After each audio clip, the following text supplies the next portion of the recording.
Uma discussão sobre a homenagem a Lula na Escola de Samba Acadêmicos de Niterói acabou em desentendimento entre comentaristas da Globo News.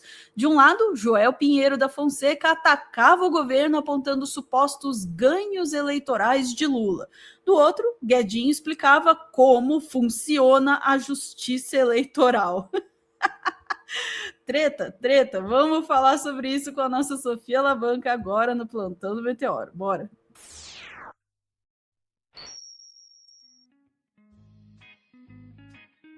Botei um regzinho aí, porque é treta, é briga, é discussão. E eu quero muito ver essa discussão. Vamos lá. Tá mutada, Sofia. Beleza, Ana. Vamos falar dessa discussão, mas acho que antes dar o contexto, né? O contexto é um contexto que a gente já discutiu em outros 2 cortes aqui, mas vale lembrar. O desfile da Acadêmicos em Niterói, que resolveu homenagear o presidente Luiz Inácio Lula da Silva e também aí criticar, ou para não dizer ridicularizar, o Bolsonaro. E rendeu algumas imagens bem icônicas, vamos falar assim. Eu não vou colocar som porque eu não sei se isso não poderia acabar desmonetizando, mas só para a gente lembrar algumas imagens do desfile. Então, o Bolsonaro ali sendo preso pelo Xandão na cadeia. Bolsonaro ali representado pelo Bozo, de fato. Daí a gente também tem o Bolsonaro aqui dançando, fazendo as arminhas e tal, até que vem a flexão. A flexão foi ótima. A flexão de pescoço. E a dor no ciático. E daí a gente também tem a parte dos conservadores da família em conserva, que a Dai já falou bastante em outro corte aqui, né, Ana? Maravilhoso. Mas enfim, só lembrando como é que foi esse desfile.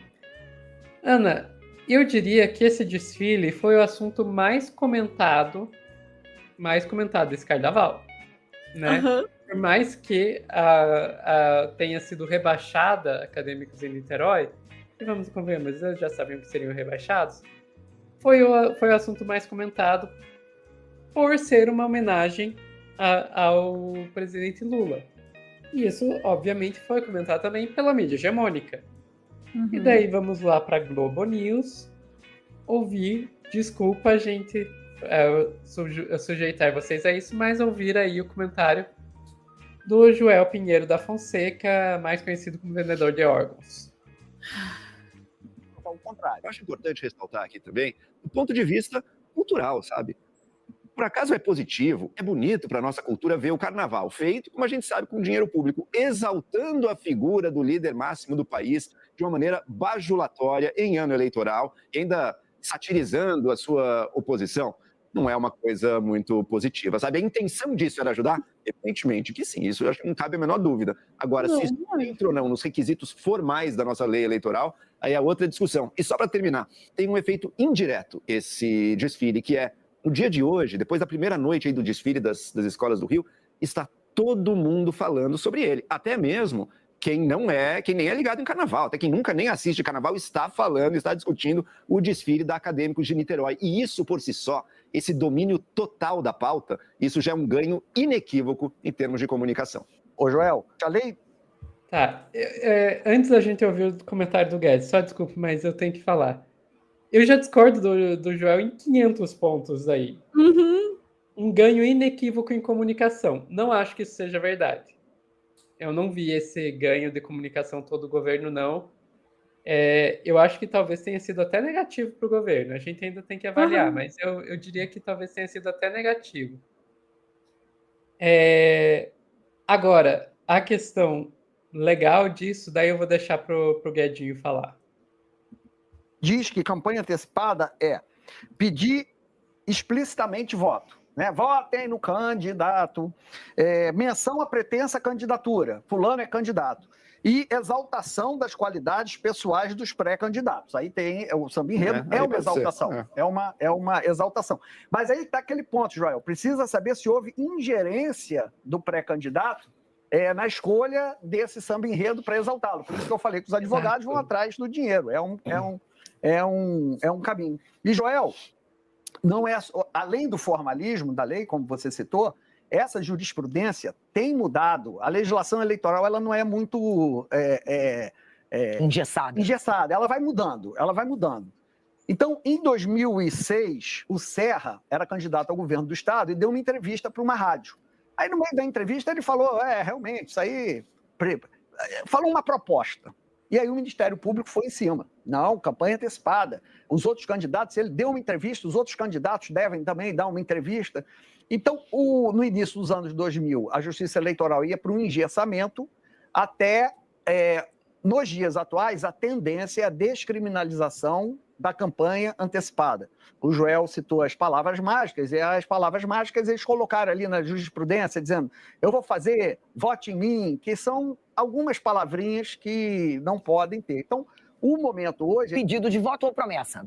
Isso fica claro que não pode. Promessa. E a exaltação, desde que você comprove que o pré-candidato teve ingerência para alguém exaltá-lo. Enfim. É isso. Ana, a gente tem que lembrar. Ninguém do governo Lula desfilou.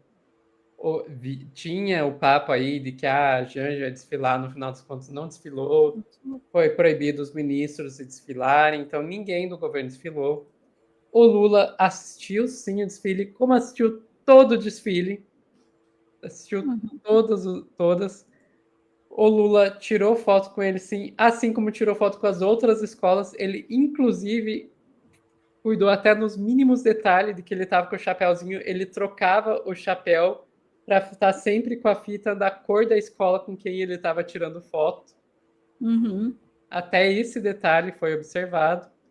Foi dinheiro público para acadêmicos de Niterói? Foi. Como foi dinheiro público para todas as outras escolas também. Então, Ana, foi um cuidado enorme que foi tomado para conseguir garantir que não foi campanha antecipada, justamente porque o governo já estava prevendo que isso era um campo minado jurídico que eles estavam entrando. Então, não. Eu realmente acredito, Ana, que o Lula deve ter ficado puto com essa escola de samba, porque ela gerou muito mais problema do que ajuda. Uhum. Boa chance conseguindo provar que o Lula ganhou um voto com esse desfile. Uhum. A comunicação foi boa. Não, a comunicação foi boa para a escola. Para a escola foi excelente a comunicação. Eles conseguiram ser o assunto do carnaval, mesmo sendo uma escola que tinha recém chegado ao grupo especial e já foi rebaixada de volta. Então, para a escola foi excelente. Para o governo, não. Tanto não foi excelente, tanto não foi boa, que até a oposição tá surfando em cima disso, como, por exemplo, eles criaram a trend da família em conserva. Eles pegaram aquela bendita daquela ala lá e virou meme da extrema-direita. Então, todos eles aqui, ó, Sócrates Cavalcante, Minha Família, Conservados por Jesus, Rogério Marinho, Família em Conserva, Carlos Jordi aqui, Família Conservadora com princípios cristãos firmados na Bíblia, Deltan Dallagnol, Família em Conserva. Aqui o Capitão Alden, nem sabia que existia essa pessoa. Então, Ana, eu não vejo aonde que o Lula teve esse ganho de comunicação que o Joel está sugerindo aí. Mas é que eles precisam inventar algum ganho pro Lula, porque se eles simplesmente admitirem que isso não foi bom pro Lula, nem juridicamente, nem comunicacionalmente, eles não têm como atacar. Exatamente isso, Sofia. Eu achei engraçado, né? Porque eles tem um papo que está se disseminando assim entre eles de o Lula caiu nessa e se deu mal, não sei o que. É estranho porque não dá para ter as duas coisas ao mesmo tempo. É sempre essa mesma história. Eles querem ter o bolo e eles querem comer o bolo ao mesmo tempo. Então você não pode dizer que o desfile foi muito positivo para o Lula, então ele tem que se dar mal, a justiça eleitoral tem que deixar ele inelegível porque a campanha antecipada, e ao mesmo tempo dizer que ele se deu muito mal porque a escola foi rebaixada e porque não sei o quê, e porque estão tirando sarro disso, daquilo. Não dá para ter as duas coisas. E quando você percebe essa incongruência, é que você entende isso.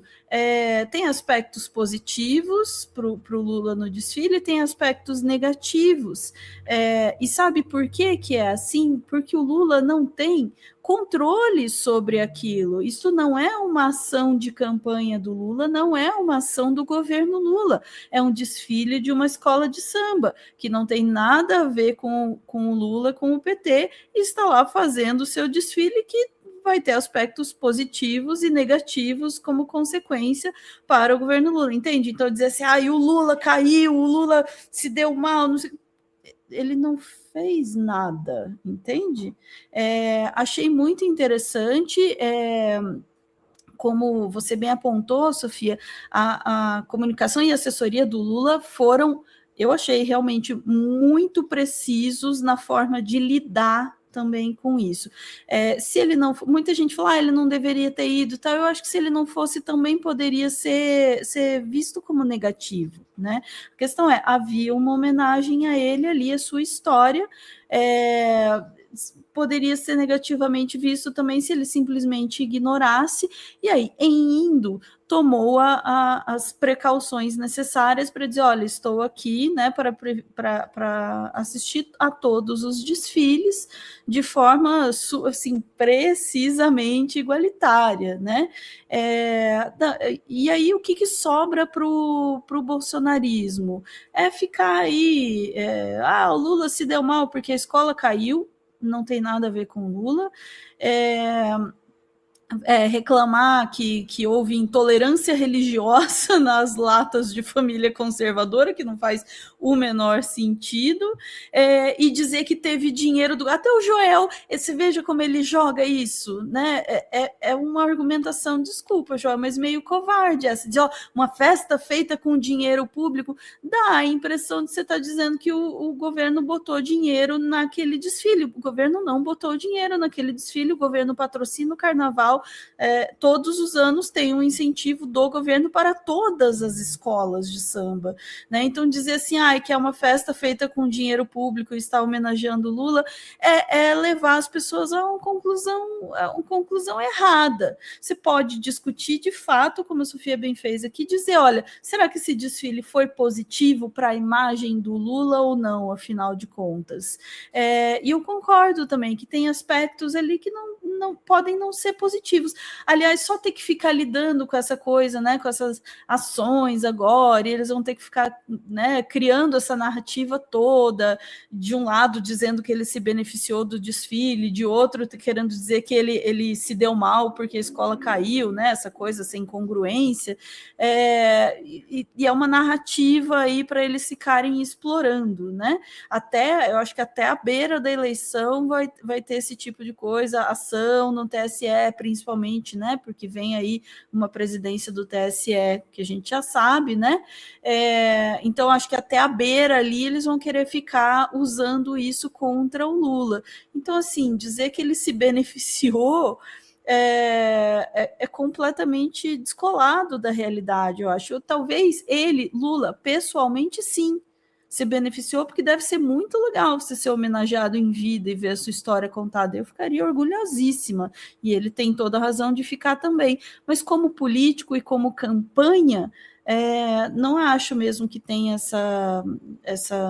né, esse impacto positivo todo, e também não acho que tenha esse impacto negativo todo. É interessante, né, que tenha acontecido de novo num presidente em vida, né, ter uma homenagem é interessante, mas é isso, não tem essa coisa toda, e é mais uma chance de factoide, né?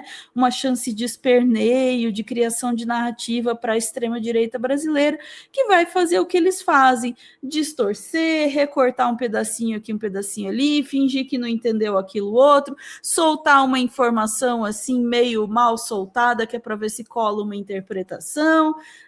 Vão fazer o que eles fazem e tá tudo meio igual, né? Tudo continua igual depois do desfile, exceto, estou tentando olhar o lado positivo, que se teve alguém que realmente saiu ganhando com esse desfile aqui, foram os memes brasileiros. Os memes realmente ganharam. A galhofa foi a grande vencedora com esse desfile aí, que foi uma desforra, foi uma delícia. Menos a trend da família enlatada. Não, até essa daí é engraçado pra caramba, assim, ver como eles como eles vestem a carapuça, assim, sabe? E tem uma capacidade interpretativa de centavos da coisa. Lembra que eles faziam até aquela coisa, eu sou o robô do Bolsonaro? Eles sempre fazem essa mesma coisa. Eles têm esse, por padrão, né, incorporar o negativo e dizer, não, é isso aí mesmo. Bom, já teve até deputada dizendo, eu usei o meu bebê como escudo, sim. O que a gente pode esperar dessa galera, né? Realmente, somos enlatados mesmo. Tá bom, se vocês estão dizendo. É isso, Sofia. Ficamos por aqui para o nosso recadinho? Ficamos, Ana. Vamos lá, vamos para o nosso recadinho. E o recadinho do coração de hoje é sim ele, o maravilhoso Ice Coffee da Vero. Tá, primeiro vamos falar sobre a Vero. Vero é um serviço de assinatura de café. O café vem na tua casa todo mês. Café bom, de nota altíssima, bem selecionado, produtores que você pode saber quem são, de onde vieram, como esse café é produzido. É café realmente de qualidade. Ó, eu sou a chatinha do café. Eu sou chata pra caramba com café e tô adorando. Vem lá na tua casa e se você usar o cupom Meteoro, você tem desconto de 30% na assinatura mensal, ou você tem 10% de desconto nos produtos da lojinha, ou você tem 4 brindes na assinatura anual, que eu sinceramente acho que vale a pena, porque você ganha os 4 brindes e você tem 1 ano de café gostoso que vem na porta da sua casa. Você não precisa sair de casa e comprar um café mais ou menos, você sabe que o café bom vai vir na tua casa. E a indicação da loja, ó, desse momento é esse aqui, o Iced Coffee, como vocês podem ver, está aberto, porque eu estou consumindo, e eu confesso que eu estou segurando a minha onda para não tomar esse café inteirinho, porque eu ainda preciso falar dele, tá? Mas é porque é realmente muito gostoso. A indicação é café, passa o café, aí põe umas frutinhas vermelhas congeladas no fundo do copo, põe o café em cima, uma bola de sorvete de creme. Maravilhoso. Aproveita que tá calor, gente. Sério mesmo. Vai por mim, ó. E é esse café aqui, o Ice Coffee, tá? Porque ele já tem um tomzinho de morango, assim, uma coisa meio frutada. Uma delícia. Fica aí a recomendação e a gente volta em instantes para mais notícias do dia. Beijos.